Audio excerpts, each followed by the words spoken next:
who will be this year's Fred Warner? And the way I look at it is it's like the second or third year guy who goes from being good to great. Originally, it was Kittle. Then it was Warner. Who do you think it'll be this year? Javon Kinlaw.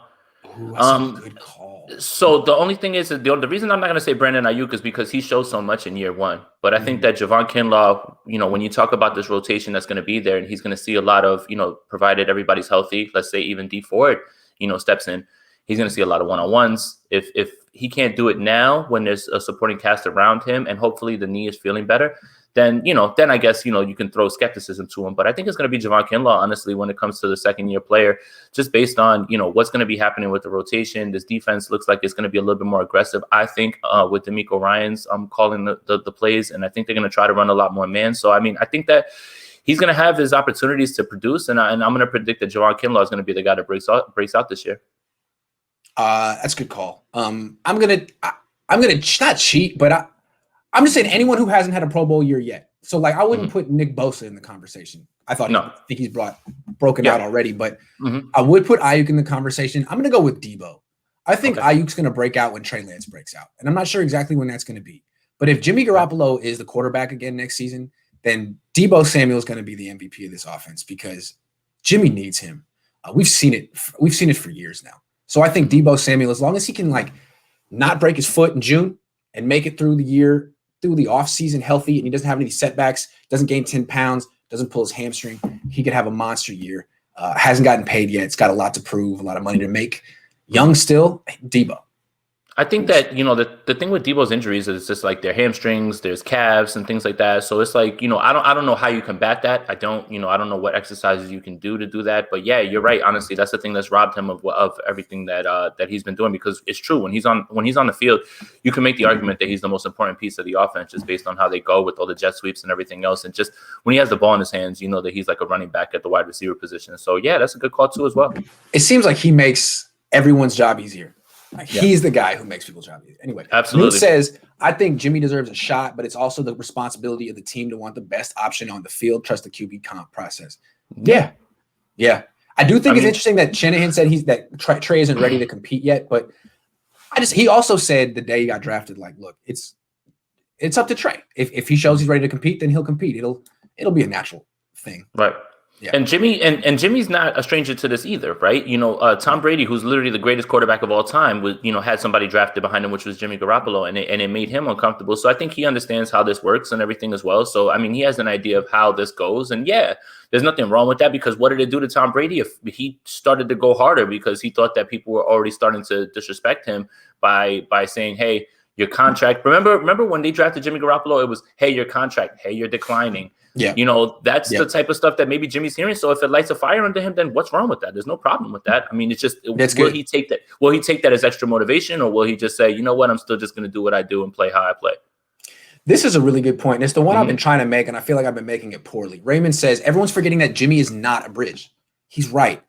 It's unfortunate, but he's injury prone. Just think on one of his longest runs, 13 yards, he tore his ACL. That's true. Can you rely on Jimmy to give Trey time to develop? We don't know that Trey needs time ready week one. But if the Niners say he needs 2 months, 3 months, whatever the timeline is, and then Jimmy goes down before that, do you throw that timeline out and put Trey on the field?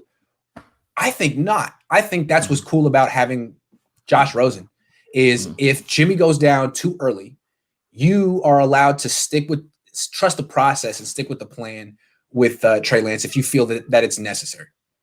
Yeah, that's the thing, right? So we've talked about all the doomsday scenarios, right? With this, right. As far as like, okay, if Jimmy goes out there and either hurts himself or doesn't play well, then yeah, that's and then his contract gets harder to move out of. That's why this deadline up to June 1st felt so important, because it gave them that out to save all that money and all those things. But if you go in with that as him, being the bridge, and he doesn't do anything, or if he's injured, then you're just like, you've lost all your trade value for him. Like, you've lost everything for him, unless, somebody stupidly pays up for him, So, it's an interesting discussion. Again, I think that he's going to be on the team just because there's lack of partners now. When you talk about Denver going for Teddy and, all these other people, who have, now New England's out.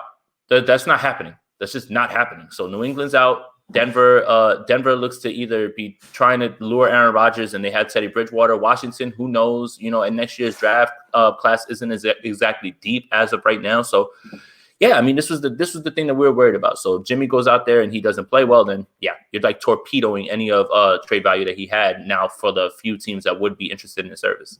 And it's going to be interesting to me how they break down the reps in training camp. Like, of course, Jimmy's going to get the first team reps at first. And then is it just going to be like a split with Trey Lance with the first team, a real comp? Or if he's not ready, is Trey Lance going to be splitting reps with Nate Sudfeld or Josh Rosen? Because if Jimmy gets hurt, they have to get one of those two ready to fill in like mop-up duty while Trey Lance is developing in AAA, so to speak. The question that I have for you is, yes, you've been at camp, you've seen Jimmy Garoppolo in camp. He's not a practice player. No. So if they're basing this competition off of practice, that worries me.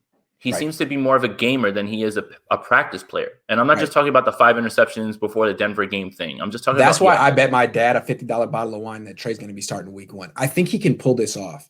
But I also saw Kaepernick at 23 as a rookie. Now, he didn't play under center in college. But just like the mechanics of being a quarterback on the Niners, he couldn't get the ball from under center. He kept fumbling. So he was like, okay, well, we'll see you next year. I don't think that's going to happen with Trey. He did this stuff in college. But if there's any part of like if he struggles with the terminology since it's new to him and he's only known it for like a couple of months, everyone says he should pick it up, but who knows? Then he's not in a position to compete. That's where it's like the burden of proof is on him. Yeah. I mean, it's a good point. Yeah. Will Trey Lance start preseason? Yeah. He's going to probably week 1. Probably week 1. They won't start Jimmy week 1 in preseason. No, I don't think. Yeah.